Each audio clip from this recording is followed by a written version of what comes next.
Hello, today we will guide you through how to approve merge request in GitLab. To get started, open GitLab in your browser and make sure you are on the home page. This is your main starting point, and from here you can access the projects you have permission to review.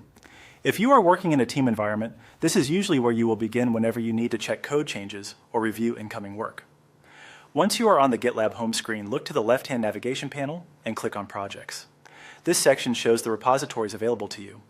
In GitLab, merge requests belong to specific projects, so navigating into the correct project is the first important step before you can review or approve anything. After opening the projects area, select the project you want to work in. In this example, you will open the sample project. Clicking into the project takes you to its main dashboard, where you can view activity, source code, issues, and merge requests. If you manage multiple repositories, it helps to double check that you are in the correct one before moving on. Next, go to the left side navigation again and click on Merge Requests.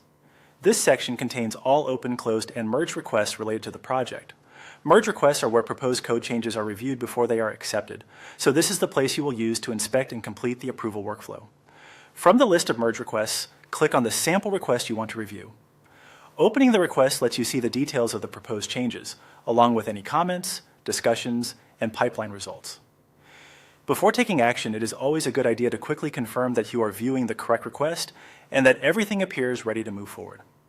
Finally, click on Merge. This completes the process and applies the approved changes to the target branch.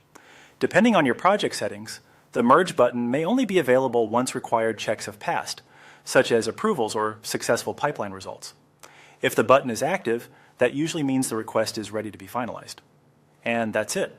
You've successfully gone from the GitLab homepage to the project, opened the merge request, and completed it by selecting Merge. When following this process, taking a moment to verify the project and merge request details can help prevent mistakes and keep your workflow smooth and reliable.